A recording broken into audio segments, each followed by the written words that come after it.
And we do the Pledge of Allegiance first. I pledge allegiance to the flag of the United States of America and to the republic for which it stands, one nation, under God, indivisible, with liberty and justice for all. Thank you for all attending this meeting today. Thank you very much. Glad you brought some fish back with you. You can share later on if you'd like. Do we have any citizen comments?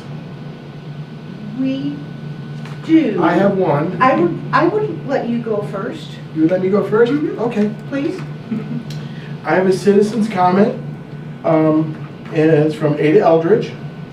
She cannot attend today. She intended to attend, but she had some conflicts, and so she sent me, a letter was sent to all of us. I don't know if y'all had a chance to read it or not, but I will read her letter. And hello, my name is Ada Eldridge. I cannot attend the meeting today, but wanted to give a citizen's comment. Thank you for reading my email today. I appreciate the time you're putting into this new committee. I watched the April 26th meeting and understood that Mayor Johnson does not have an assistant at this time. That may be a consideration in your compensation for his position.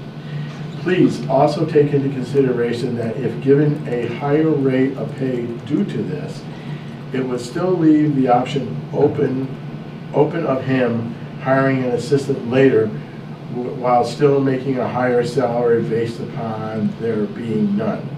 I do not believe that comparing salaries to others in the same positions would be as fair as the mayor stated that option is available to have an assistant. I think there should have been a period in there somewhere. I'm just reading it as it says. But he chooses not to do that at this time.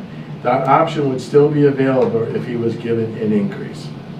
I would also like to say in regards to the position of council president, the Idaho State Code states the duties of the council presidents are to take on the mayoral duties in the absence of the mayor. State Code also states that if an employee of the city shall be a relative of the elected mayor, then the council would supervise the employee so as not to cause a conflict of interest. The seated council and the mayor presume to believe that the council president is of a higher power than the other councilors elected to serve our city. That is not the case, and I would ask that this be taken in consideration when making decisions on this matter. I see that our councilors all do an outstanding job and spend a lot of time and energy being elected leaders. Please take into consideration that they are all equal, with no one councilor being more important or deserving a higher rate of pay than others. As an observant citizen, it is in my opinion they do not receive enough compensation for the work they do. I would like to see the councilors get an increase due to their hard work and time spent on our city. Thank you for letting me voice your concerns. I appreciate it, and you all taking on this task. Signed, Ada Eldridge, Lewiston, Idaho. And so we'll enter that into the record. Further public comment? Please. Do I have to stand? It'd be best because you are going to be on TV, and so speak loudly. But if you'd like to sit, that's okay too. Just speak loudly. That shouldn't be a problem. My name is Linda Boyle, and I was an employee here with the city for 6 years and 4 months and have recently retired. I filled out the application, was a little late, so I'm not sitting up there with you. I wanted to give my take over the last 6 years that I have seen for council. I don't know, I was not able to find when council last received a rate increase. So it could have been within the last several years or a little longer, and I don't remember if it happened just as I came on board or shortly thereafter. Linda, it was 2 years ago. Well, it was prior I was to on that. the council, yeah. Prior to that, it'd been. Don't know. Yeah, okay. So I know that those that run for council are not doing this to pay their mortgage, but I also know that they spend a lot of time doing their homework. I would see them in City Hall even though my desk was back in the corner, there was a window, and I could see the traffic, and there was always a couple of them every week in and out of in and out of City Hall asking questions. They'd send an email to the finance director at the time or to Amy, and if they were related to my position, I would help answer those. So they were actively involved in what was going on in the agendas and with the people of the city of Lewiston. I feel that all the counselors are on at least one. I've heard anywhere from 2 to 3 subcommittees. They're whatever that's called. So that takes more time. It also takes more gas to get there. Gas prices have increased. I just feel that they are worth what they're doing and they deserve an increase. What does that look like? I don't have that answer, but I think that they are doing an outstanding job for the city, and I think at times maybe we take them for granted. I would like to see the mayor, at his discretion, get somebody on board in the event that he does not run. Then I feel that there's that limbo land between what has been decided with our current council versus when someone new. And I know you have no control over that, but finding maybe a suggestion for compensation should he decide to do that. I think it would benefit the citizens of Lewiston for sure. That's all I have. Thank you. Linda, you're a resident. We like to ask you residents or city of residents. I'll put the LC Valley. I live in Clarkston. Okay, that's fine. Thank you very much for your comments, and you're welcome to attend the rest of this meeting if you I'm like. going to. Excellent. Thank you very much. I'm here for Okay, sure so we speaker. do have Hannah as a citizen. Would you like to have any comments? Not as, I mean, I always have comments, but I believe I was requested at this meeting. Yes, you were. So All right. If we have no further citizen comments, I will close that part of the agenda and our presentation. We have Council President Hannah Lepke.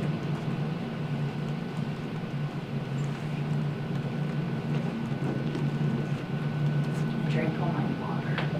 Bring everything up. Should have got more. Did we go refill it? I'm hoping they don't make me parched by too much.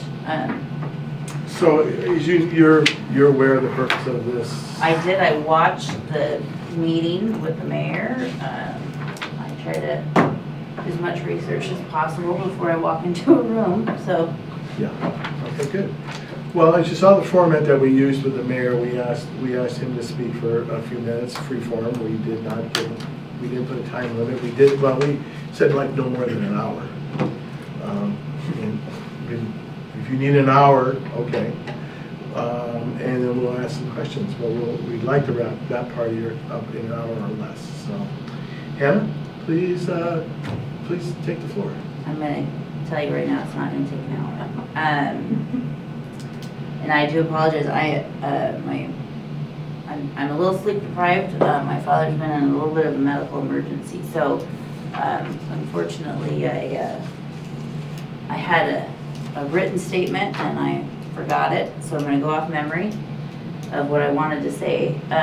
Just speaking to the role of council, and then we can go into, and Ms. Eldridge brought up council president. In reference to a question that was asked of the mayor, and I think it was by you, Mr. Blakey, was what direction is the council going? It's a hard question for him to answer because he doesn't know, and we don't know. Open meeting laws prevents us from collaborating beyond what's in the meeting. Obviously, we can have conversations. I've met separately with individual counselors. I think the direction, though, that what I perceive of, and if you are watching the meetings, is that depending the approach, I still think that the success of Lewiston is our direction we would like to go. I think for myself and other observations, there's some of us that feel that we need to pull back on some projects that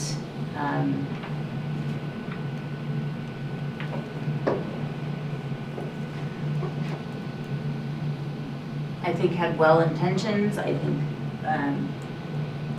but I often refer to as a dream board, and the speed of government created more of a barrier to us maintaining the basics of what a city government should provide its citizens. So to that, I wanted to address that. What's the direction that I have for the city? Well, I think it's hard conversations. I think it's determining how much do we look to the past and place blame and do those things. I don't think there's a lot of time to waste there. I think it's more about what we've been given and making sure that we are diligent in our decision making, our willingness to have a hard conversation, and our willingness to bring a different set of views to the table and then have civil conversation and debate to get to an answer that will benefit our city long term.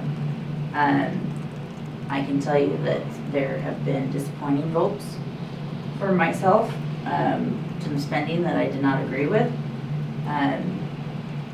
But I don't know that I would say that work is not being done by each counselor. For myself, I took this on. I have a full-time job, full-time plus. I'll say I'm the CEO of a nonprofit with a $4.5 million budget. I knew going into it that this would add a significant amount of time, and I have a very supportive family. I do want to point this out, and this is just because I like to tell the story. When I decided to run for city council, I didn't spend a lot of time on the compensation. I saw $700 or somebody referenced $700 and I thought, oh gosh, I was on planning and zoning, we don't get paid, now we're gonna get a $700 a year stipend.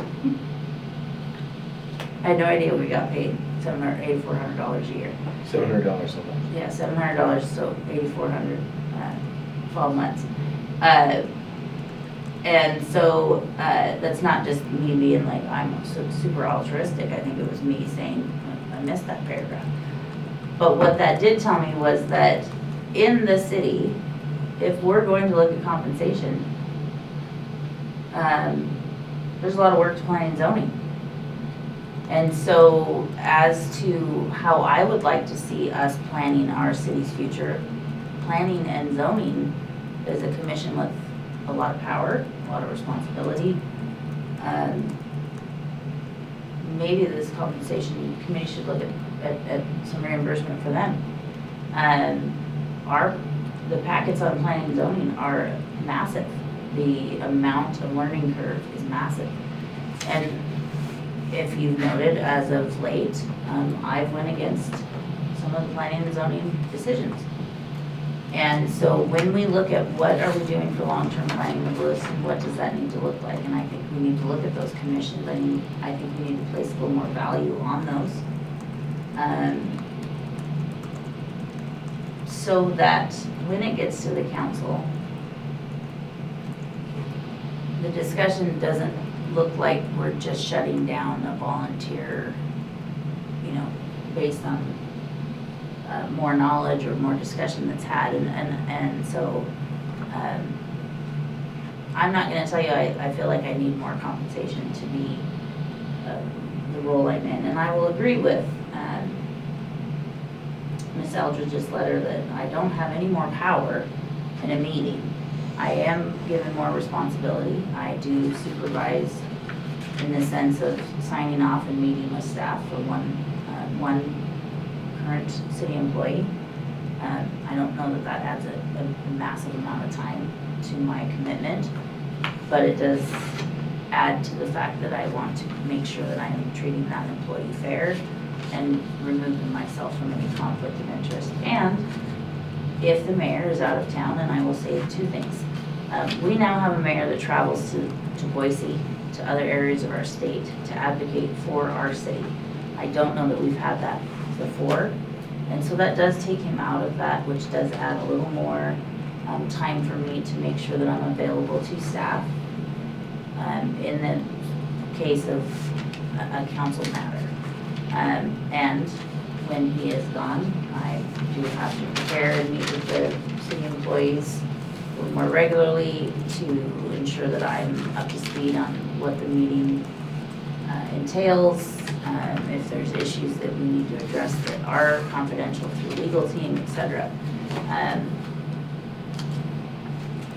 But much like a school board member, I didn't run or allow for a nomination to be held thinking that that would give me a higher stature or higher pay. I think what it did was say I was willing to dedicate the time. And from my recollection and research, school board chairmen don't get paid more than the other members. So I will have to agree with Ms. Eldridge in her statement in that I don't expect that, nor do I think that I necessarily earn it because it is sporadic in that added responsibility. I think in general, you have to look at council members. I'm a full-time employee, but I'm also the leader of my organization, so I have the freedom to adjust my schedule and be available. So I will say that there are times that staff reach out and say, hey, we have an interview for this particular commission or council, who's available. And I think Carrie and other staff can attest that my usual response is I can make myself available if other counselors are not interested. And that's because I don't want to monopolize that decision making. I think it needs to be a broader base. But over the last year, I tend to be the one that is available. We have a good mix of full-time employees and retired folks on our council right now. And to say that retired people are open and more available, I think is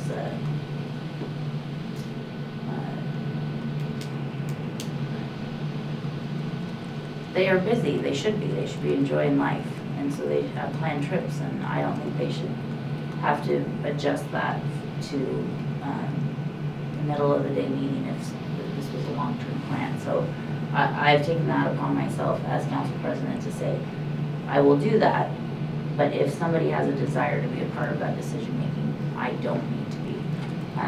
But schedules and different things have come up. Councilor Forsman works at Schweitzer. She has a set schedule. I think her employer has been very supportive of that. So as far as time and dedication, it really is what you put into it. My desire to be on council was because I'm a part of the community. My day job is, the mission is to make sure the people I serve are a part of this community. So I converse with a lot of community members.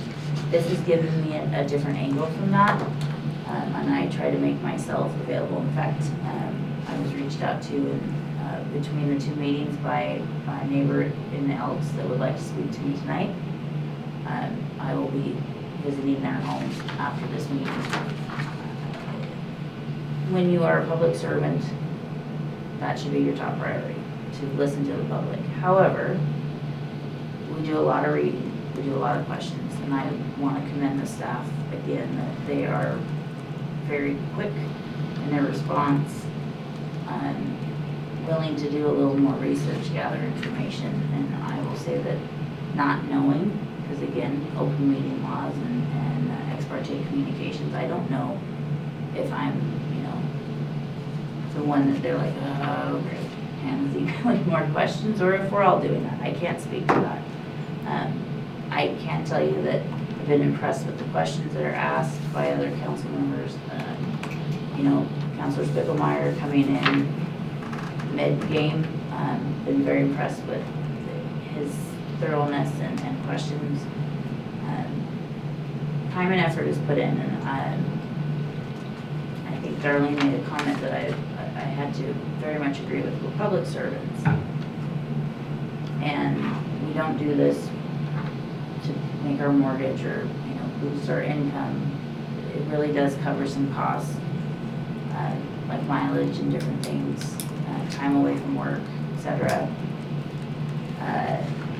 I can tell you that the city has paid for some registrations for me if I'm traveling in the city's, for the city's benefit or as representation. However, again, in my job, I tend to have to be in the same places. So if we're going to Boise during legislative session, I'm often there for my own job. So I try to balance that to where I line out my days and say, okay, if I'm this day for the city and I need to stay in a hotel, the city pays for the hotel, but not necessarily mileage down and back because I was already going to be there. I think that's just personal responsibility and accountability to say, you know, I'm not going to take full advantage. I will say that I feel like I've wasted some city funds because of my father's medical emergency. I'm the CETA board member. Their annual meeting was on April 27th, and I was registered to attend that and was not able. And so I need to apologize that I probably wasted $40 for a meal and registration. But I take, you know, and I don't mean to make a quip about that, but it is something that you need to pay attention. Every dollar spent to support me in this job needs to be that I am taking that seriously. So, and I will never speak for another counselor. I can speak to past decisions, past discussions. What I can tell you, my interpretation is I feel like currently every member on that council takes that very seriously as well, from conversations and observations. So I do feel like the compensation is just. We can talk about inflation, we can talk about the workload, but I think being a public servant in this capacity plays a role. And I bring up planning and zoning and other committees as well because they're volunteering their time as well. They're driving to meetings, they're doing that. Now, our workload is quite a bit heavier just in meetings alone, but when we talk about that, planning and zoning to me is very important to our economic development, to just really the immediate future. They play a role in conditional use, new businesses, changes in zoning. That's important. And when I've researched how other cities work alongside that, those two entities, I would like to see some change there. That we are a little more collaborative, maybe understanding that those things really play into how, not only just how our city develops, but really more so on our spending, right? Every time we rezone and allow different things to come in, the city has to play a role in that, whether it's incentivizing the business, whether or not it is creating a tax on the residents of this city because we're now growing government because we've annexed and grown our overall square mileage. Those things really need to be taken into very serious consideration. And so, not to say that compensation creates that directly, but I do think it plays a role. That the seriousness of those committees helps me do my job, and so I guess my point is, I'm not going to sit here and say I needed an increase. I will tell you, if I could speak for the mayor, so much of what he does is not getting talked about, and it's a slippery slope to bring in somebody. I've heard, you know, mention of if he were to bring in somebody, it would be like the assistant mayor, right? And then that person maybe could run. Well, that still doesn't guarantee continuity. I believe that role becomes very, again, nonpartisan, but political, in the sense that if a new mayor were to come in, that role's not guaranteed. You're not, that pool of people willing to take on that risk of becoming that elected official's person does not guarantee a long-term employment. And I think that if anything, the mayor has considered that. And because I've seen how much he cares about this community and the people around him, that could be a barrier as to why he has not brought that position in. And I do think that we've got to, as a community, realize this is a complete change for the staff, and we are in, I think, still the feel-out stage.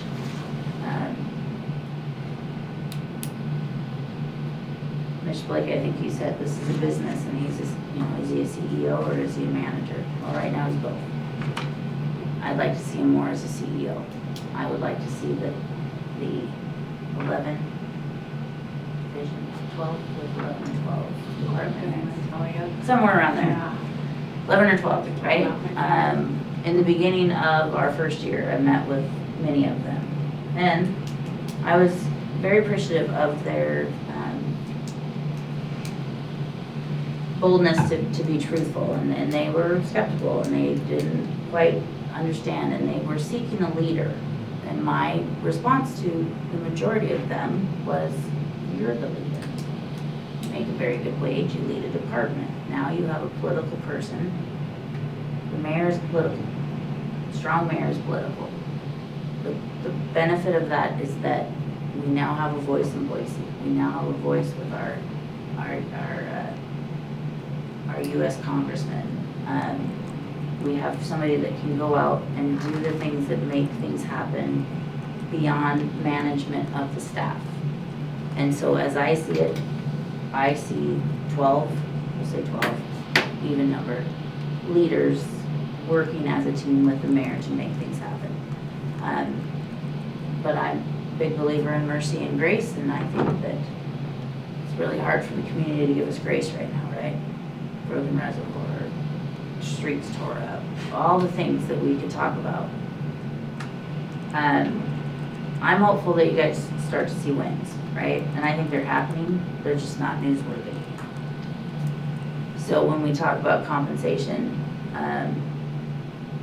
I hope you speak to a couple other counselors, because again, I'm not speaking for them, but I don't think we need any more money. I do think that this change in government needs to be given a chance, and I do think that we need to recognize the work that the mayor has done, and it continues to do, to work through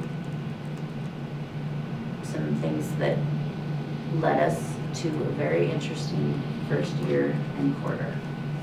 So with that, I'll Ready for answer any questions? questions you got.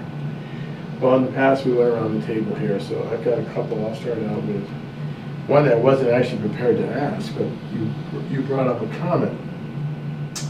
So there has been discussion, is the mayor a CEO or a manager? And you indicated that he's both, but you'd like to see him as a CEO, possibly.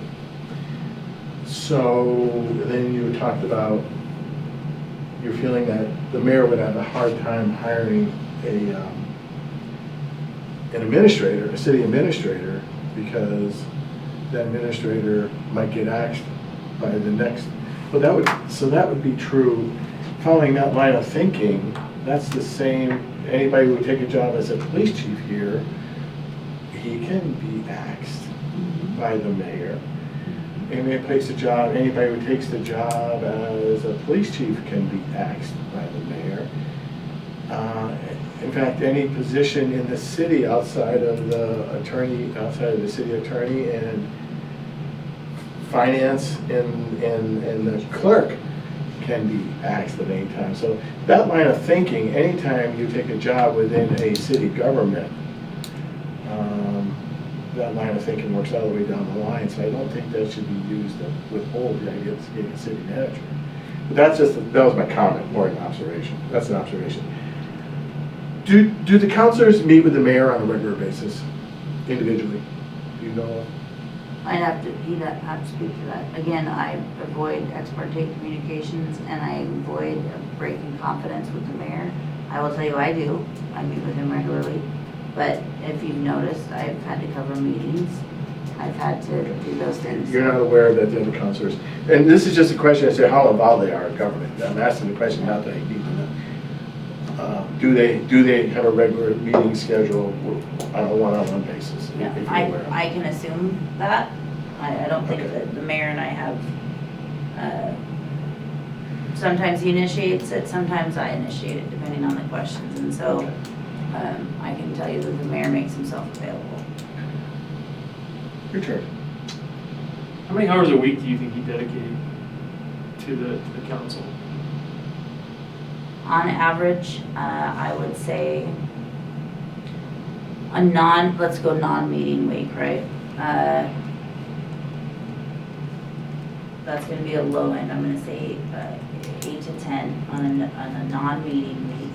And that's with prep of the upcoming meeting and conversations with either private citizens or like maybe it's Valley Vision or nonprofits that have contracts with us, or it's other meetings that I attend, like, so I'm on, I do Airport Authority, I do the Joint Powers Emergency Communication, and I am on the Disability Advisory Committee, and I'm on CETA. So on meeting weeks or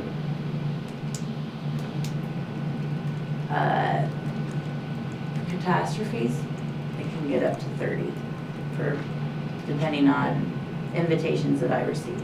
And then of course, my self-study. I am a reader. I like to understand and ask a lot of questions as to resolution. I'm a CEO of a company that has to follow IDAPA rules, which is Idaho Admin Rule, and I spend a lot of time making sure. My goal, one of my personal goals for the city, is that we write code that is clear and concise and does not lead to subjective interpretation. So I read and reread packets, and I think that's the bulk of my time beyond whether or not the meeting is, a marathon or not, or those extra meetings. But you can put in a good amount of time reading. I would say on average over the last 8 months, packets are well over 200 pages. Okay. We're gonna break a record, I think, with a 1,600 page. Thank you for that, city staff, by the way. 1,600 pages. It was one not to try to download it. Yeah. Good. Darlene? So are the counselors required to be on a certain number of committees? Is that like a requirement, or is that just something Not that they're per code encouraged? that, yeah, not per code that I recollect. It was more liaison. So there's certain ones that we have to provide a city representative. So CETA, Valley Vision was on that list. The Joint Powers is all things that within policies and procedures, maybe not even code, have like within those entities were in the bylaws of being needed to be a representative. But as far as the amount, like originally I was not on the Disability Advisory Committee.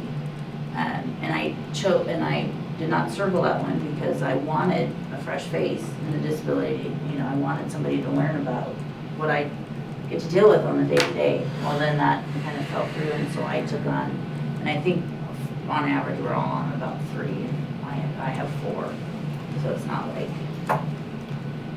Brian? Matt. Brian, who's Brian? Brian is I was somebody looking out else. there, I was like.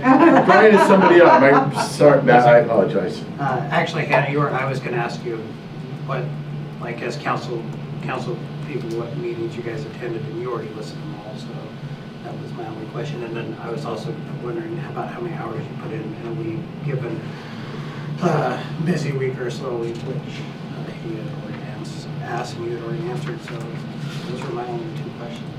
I appreciate that. Okay. So we asked Amy, and this is actually going to be part of Amy's presentation, but we've asked Amy to take a look at position and salary information. So Pocatello, Caldwell, Coeur d'Alene, Twin, Lewiston, Post, Rexford, and Eagle. How did we forget Napa and, maybe the information with Napa? It was on the original. It was fairly accurate. We paired it. Napa, down. Meridian, okay, Napa and Meridian, but if I remember right, their information. Anyway, some of the questions we were asking, Darlene asked a question, median income to be included. Surprisingly, not that this is relevant to what you're talking about right now, it isn't. Coeur d'Alene has a lower median income than Lewiston does, which I find surprising. But anyway, okay, within this column of information is compensation for council. We are, the Lewiston City Council is at the lowest end of the compensation range throughout for all of these cities, including the ones that did not include this list. The range is as high as Pocatello, $1,300, 14 rounded up 1,400, Twins 1,400, Post is 10, Coeur d'Alene's 12. Moscow is right where we are, they're on another list. Caldwell's a little more than we are. Eagle and Rexford is about a little bit, about 1,000 more than we are. So we are at the lower end. And the question, Linda, you asked, and I don't know the answer to that.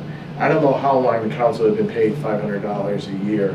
I do know that the 8 years that I was on the council, it was during my 6th year that the council salary got raised to $700. It had been $500 for a long, long time, but I don't know how long before that. There was another pay raise. So looking at the numbers, and that is really, at this point in time, this committee only has its tools, is to look at compensation of what other city councils are getting. We are asked to evaluate. We have really nothing to evaluate the council on, because there is no evaluation tool. That will be a recommendation that you'll hear that will come to the council, that in the future, for this compensation committee, it would be good if there was an evaluation tool to measure the progress, the successes, how the council has worked against their annual plans and documents and 5-year plans and all that. The same with the mayor. There is no evaluation system in place for the mayor. The recommendation that will come from this group, I believe, I say I'm speaking as one person at this point in time, will be for the council to put an evaluation system in there, so that in 2 years from now, when this committee has to meet again, they'll have something more than just a comparative salary. Because if you look at the numbers, just look at the numbers. This is me speaking. If you just look at the numbers, our mayor is fairly paid, but our council is underpaid for the amount of time and effort, for the amount of work they're doing. I hear you saying that you're comfortable with the $8,300 a year, which, and as a group, we may vote that that's what we're comfortable with too. The documentations that we have in front of us show that our council is, out of the group, the lowest paid council within the state. As a public servant, I always understand that you should be working for free. I've heard people tell me that before. You should be working for free. Not when you're putting 20 or 30 hours a week in like you are. Anyway, everybody should be fairly compensated. If just to recognize the amount of work they're doing, if they're putting that much work in, then it's maybe time you start looking at the makeup of the boards and councils, and are you taking on too much responsibility? But that's not our decision. That's not made by us. You brought up another point that we're not empowered to do. This compensation committee is not empowered to look at how planning and zoning is compensated. We are only empowered to look at the elected officials, and that's based on the articles that your council actually approved, and also state law. So we are not empowered. Is it a good recommendation? Yes. Many cities pay their committee members a nominal fee of $50 a meeting, $100 a meeting. If you go to the port members get $50 a meeting, plus any expenses that they may incur along the way. That is true with, I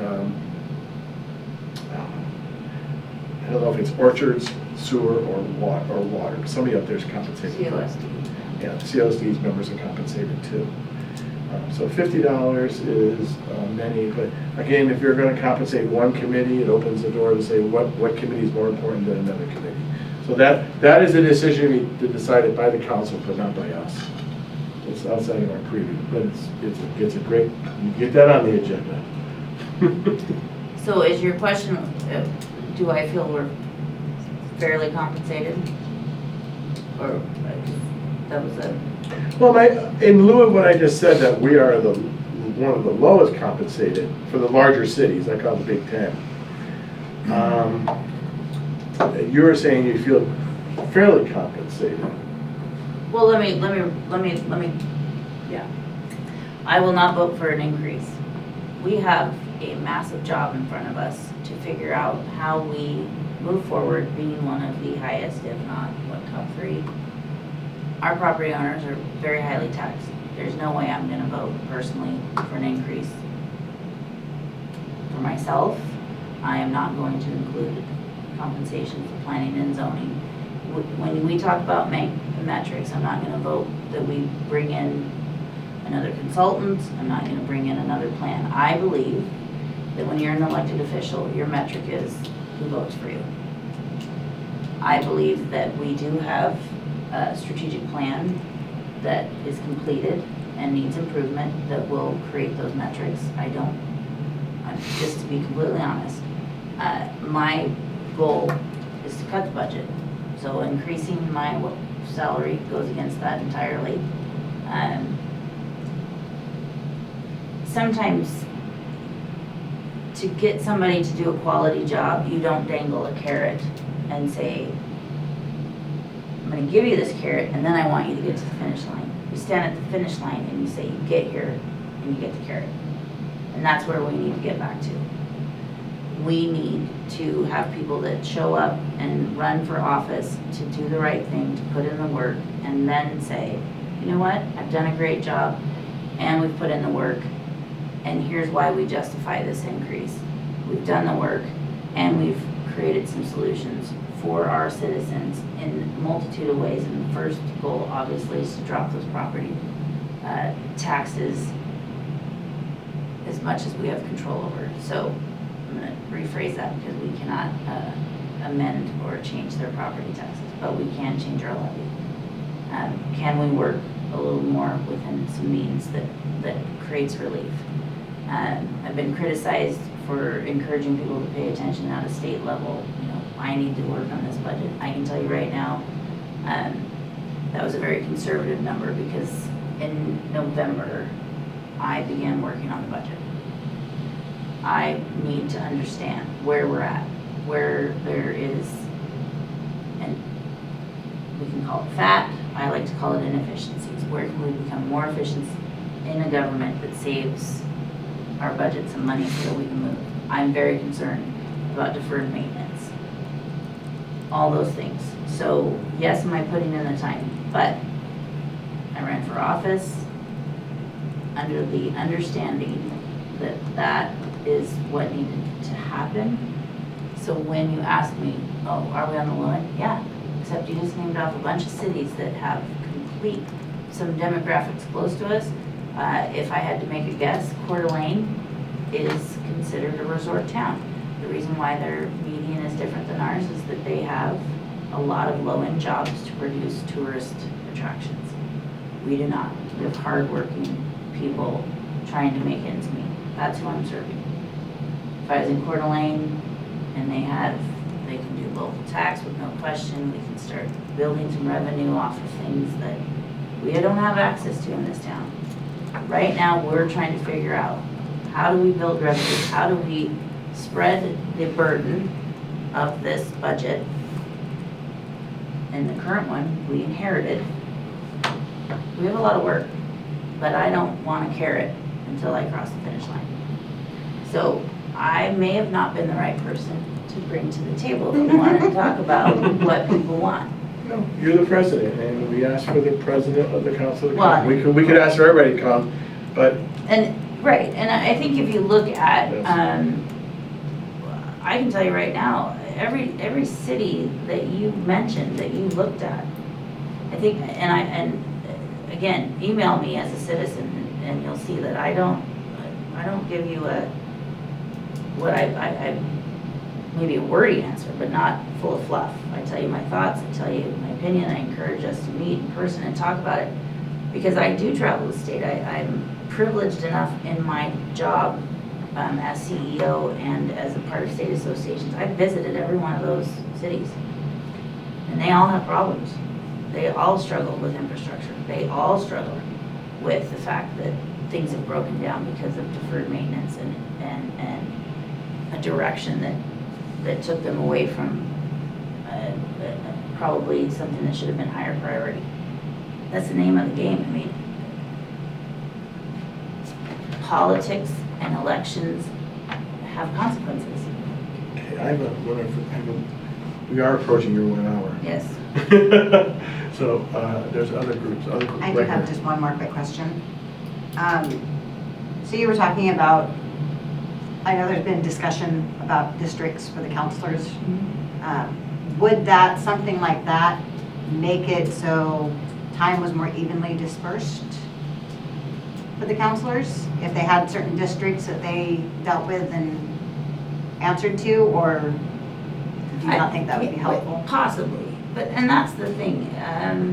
If you look at, because if you go into districts and you look at state government, right, it's still everybody's vote that counts when we get to the bottom line, right? And it's always funny, like, talk to your legislators. Don't talk to your legislators, talk to our legislators. All 5 districts, 36, wherever we're at. So I don't know, because if I wouldn't, for me personally, if I was covering my district, which again, we're a little heavy, right? Rick and I both live in that district.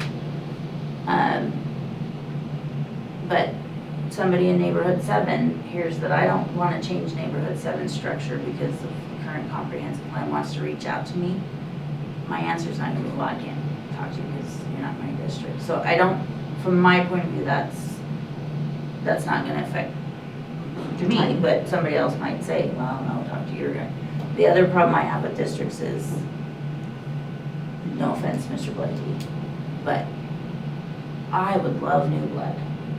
And if you go to districts, I think it puts us in a position of, you want that new blood, but what if we have a district and nobody runs? So those are my concerns there. But again, and we're being recorded, so I've been waiting to say this on record. I cannot tell you how much I would love for 400 people to show up to every meeting. Love it. I've made jokes, but I'm very serious. In fact, I thought about writing a letter to the editor and saying, this is important stuff we're discussing. How do I get you to the table? Do I have to threaten a mask mandate? And I mean that with all the seriousness in the world. I want people to be at the table. So I don't know that any of that. I want to talk to everybody. And so districts, for me, wouldn't come into play with my time spent. And again, I apologize for the mask mandate comment, except I don't. I feel like that it's about that serious at this point. Matt, you have any further questions? I don't have any further questions. Answer them all. I do want to follow up on one more question or comment. I heard you say that you backfill for the mayor when because he's a mayor who's proactively involved with state politics, requiring him to be down in Boise and other locations. And so you backfill for him. Correct? But I don't know if that was the term, but yes, by code, when it's deemed, Right. I fill in. Would that be, if there was a city administrator, would that take some of that burden off of your shoulders? Per code, I don't think it would. Because that city administrator would not be an elected official, and as chapter 2 is written, I would still, in fact, I think if he did decide, we'd have to look at chapter 2 entirely and how we would structure it. I wouldn't be opposed to that. Honestly, I gave him a bad time just the other day. He is very justified in the time off. He has a wonderful wife that he should spend time with, but I said, why do you always leave and I get the 7 to 9 page agendas? Okay. You did very good at that last meeting. Well, if we have no further questions, Hannah, you have any more questions? I don't, but I do want to appreciate, and again, I don't mean any offense, I appreciate that everybody wanted to be involved in this. You have an important job, and I really didn't try to influence you, but I wanted you to be very clear about my vote. So make your recommendations, but I don't plan on growing this budget. Well-deserved increases are probably in there. But we have too many hard conversations for me to support an increase for myself or everybody. Thank you very Yep, much for thank coming. you. Thank you. Okay, Amy, I probably stole some of your thunder. All right. So we have updated this to include the median household income that was requested at the last meeting. And just to clarify, this document that we keep coming back to has been existing for a couple of years. It started off with information about compensation for salary versus city manager type governments. But we did add in the median household income. That's there for you guys to review. In addition, there's a couple of other pieces I've added in here because we previously didn't have compensation for the city manager for Twin Falls or the deputy city manager, and I did a public records request to get that information. I don't know if it would help you in your process or not, but at least we have those missing numbers filled in. That's the only new information that's on here, though, is those two salary amounts and the median household income. Okay.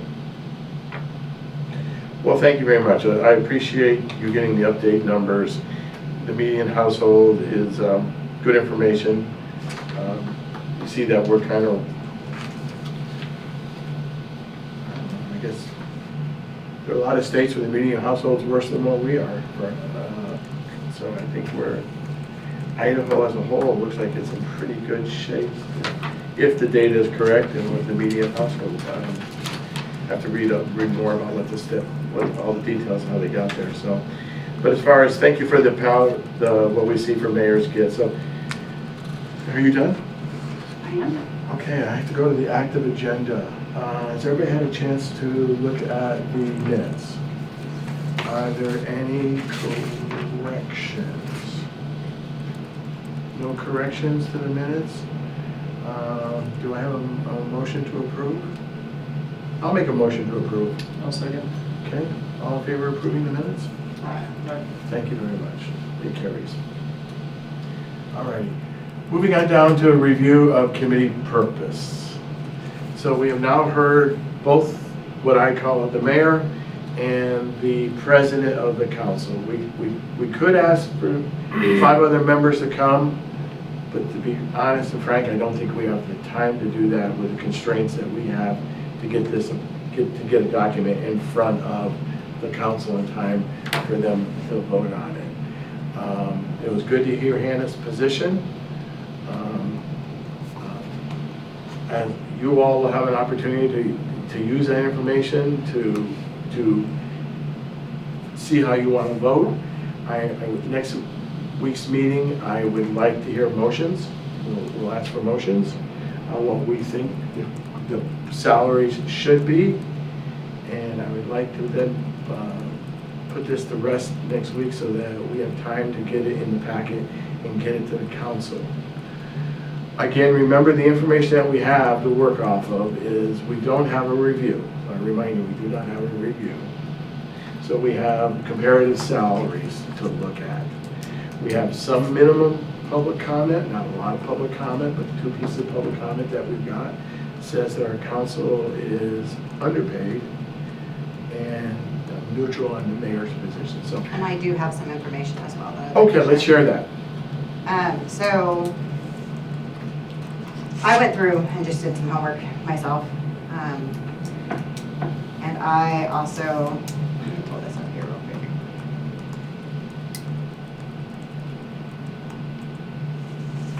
Pulled some basic information current pay scale for the mayor, kind of broke it down to how much it is per month, averages it out for 40 hours a week, and how much in the 4-year term the taxpayers end up paying.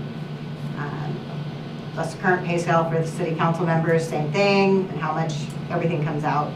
So I don't know if you guys are interested in that. I can share it, I can read it out, or can add it in to the minutes next time. It's totally up to you guys.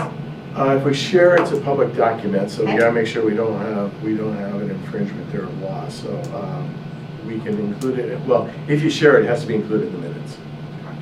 It has to be included in the minutes. Did you make copies?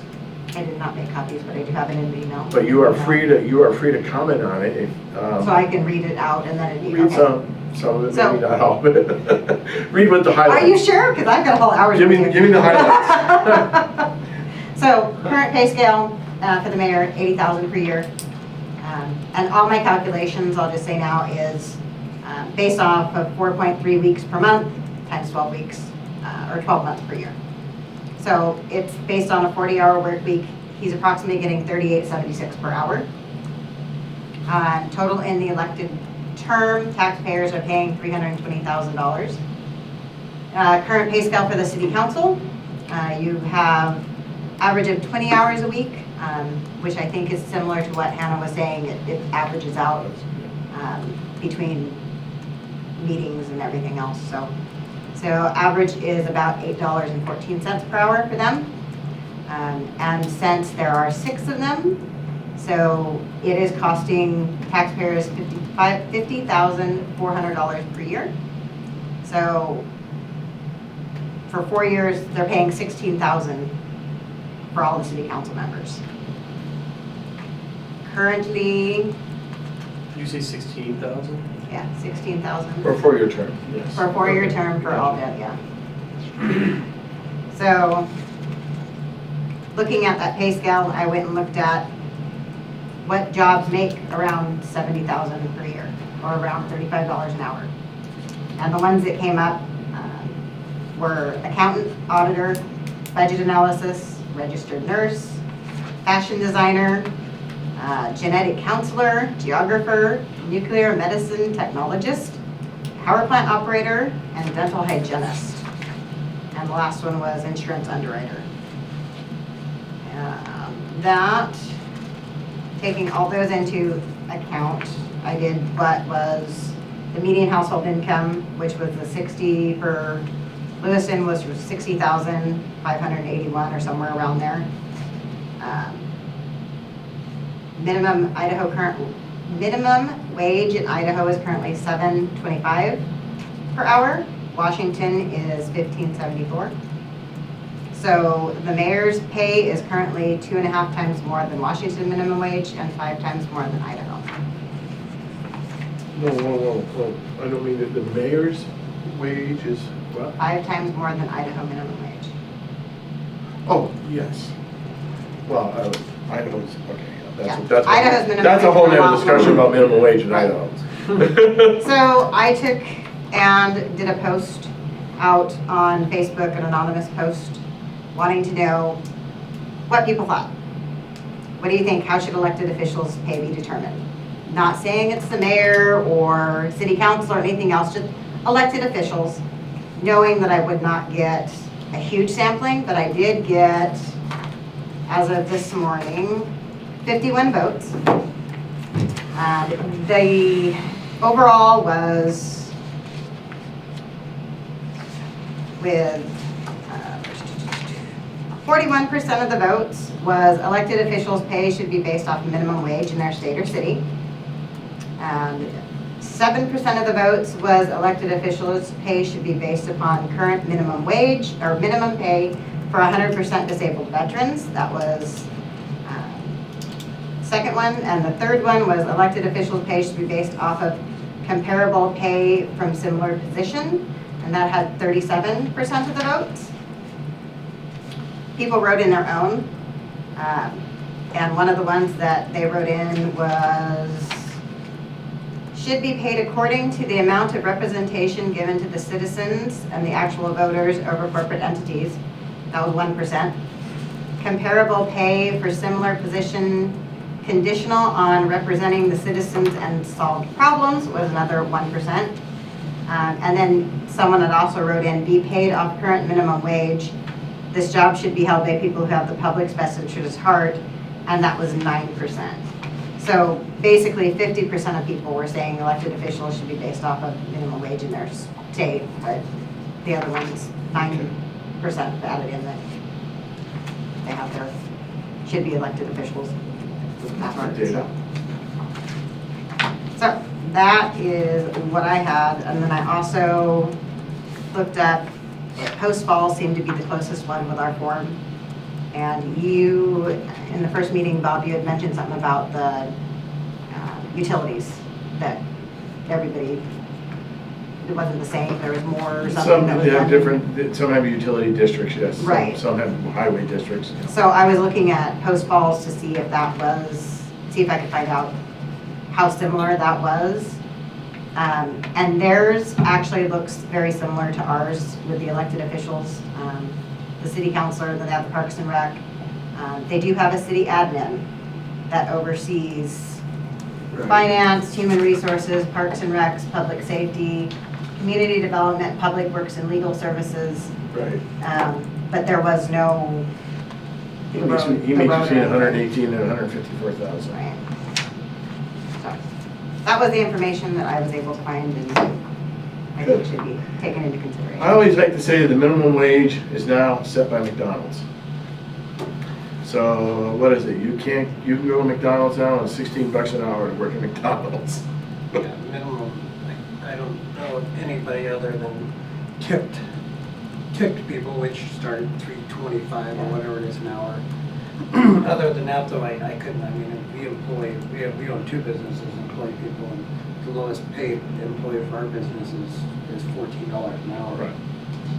And that's doing daycare work, so, I don't think, I can't name a place here in town that is probably under 10 at this point in time. My son charges $45 an hour in his construction business. And, that's what he charges just for his own labor, is $45 an hour. So to use the minimum wage, I appreciate all the folks' input, but I'm not sure minimum wage is even relevant anymore. It's really dictated by supply and demand. Washington is more set our minimum wage here in Lewiston because we are so close. Exactly, and that's true throughout pretty much anything that borders on Oregon and Washington. And then also, it's also with Oregon too, Wyoming. So, good information. Bob, and I think this medium household income too, is Lewiston being higher, you do have to take into account we have a huge mill here which employs, 1,100 people. We have ATK, which employs, Yeah. and those giant, I mean, I worked at the mill for 18 years, and so, for me, and the mill is high on overtime all the time, so for me to not make under $100,000 a year was very rare. Right. And that was the same for most employees out there, were minimum probably $70,000 a year. If they just worked just the hours required, not any overtime. So I Right. think that probably bumps that number up a little bit. Probably gonna get in trouble for just a moment ago talking about what my son can charge. But you were saying that you're the lowest employees if I'm in trouble. Okay, anyway, yeah, you're right. We have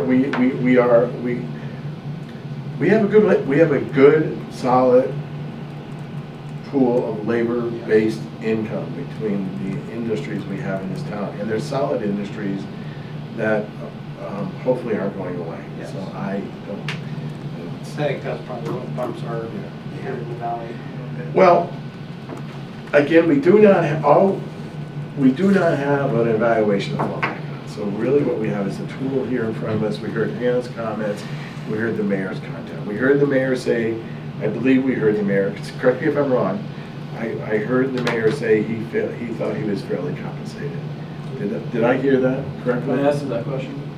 I asked him if he feels like if his salary is adequate for his living conditions. He said it was more than adequate. Okay. We heard Hannah say, I heard her say she would not vote for a pay raise, but I also heard her say that they work real hard for the money they get, and it sounded to me like she's advocating for, indirectly advocating for a pay raise, at the same time saying if we ask for more, she's gonna vote no. And that's fair, and that's, all of what we do here can get voted down as soon as we present it to the council. So, again, my feelings is, I'd be in favor of holding the mayor's salary at the level it's at. That's Bob's feelings. Again, I stated before that we put wording in there that says if a city administrator or position similar is created, then his salary should reflect a decrease accordingly. That would be set by the council, not by us. The council itself, I could live with keeping it at $700, but truthfully, I could also say that we are behind other city councils, and it doesn't mean we're in a race with them, but they do work hard. What'd you say they make, how much an hour, 7 something an hour? 8 something an hour. 8 something an hour? No one's taking this job to get rich, that's for darn sure. But I will put, if it's, I have an opportunity, I will put a motion on the table asking for some increase, but it's not gonna be dramatic. It's not gonna be $1,000 a month, but it's not gonna be at 700 either. So I may split the difference and ask for a small increase for them. But I'd like to hear everybody's input as we go around the table here. But I will ask for motions next week and then we vote on those. And you all understand how that works. If a motion is made, there needs to be a second. A second doesn't mean you're gonna vote for that motion. Traditionally, a second means you support it, but that doesn't mean, some people will second a motion just so we can get discussion about the specifics of the motion that'll be on the table. And then that's the process. If there's not enough votes, if there's not a second, we move on to another motion. If someone makes a motion and someone wants to make a friendly amendment, the person making the motion has to accept the friendly amendment. And there's a whole process for that too. So, And are we all going to be in attendance well, I'm hoping. next time? I was told last week that Emily was going to be here at 4 o'clock. Emily could be here. Okay. We didn't know about you. You can be here. You can be here, correct? The 9th at 4 o'clock? Is that- Yes, The- Tuesday the 9th at 4 Okay. p.m. And you're Make gonna sure be it's- here. So we can wind it, I hope we wind this up. But Darlene, some thoughts, any more thoughts that you may have, that you want to express? I have a few different ideas, proposals, but I'll let you next week to present them. Okay. You can flesh them out if you like right now, we're not voting or anything, but you can discuss, or if not, if you think you'll I'll hold it. wait till next week and have everybody here. Matt, Brian, what do you think? I kind of fall along the same lines as you, Bob. I mean, just looking, now also I looked at here, you know, and a lot of these that are higher, a lot of them even get benefits, which our council people don't. I mean, there's 1, 2, 3, 4, 5 of these that all get benefits on top of that money that we're not offering them. And I just base it off of me. I mean, so I also teach 4th year electrical apprenticeship for LCSE, and it's, I put in about 5 hours a week, probably 5 to 7 hours a week.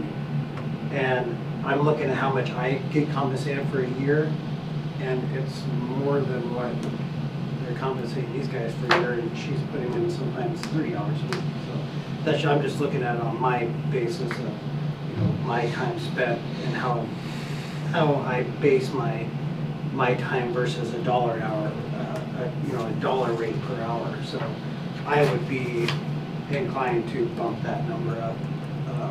Some, you know, like I said, meet in the middle, and then next time they down the road, maybe they bump it up again and keep it the same. Well, yeah. And again, the council has all the privilege in the world not to accept our recommendations. But I do personally feel that that number is low. I mean, just my feeling, I mean, off of my basis.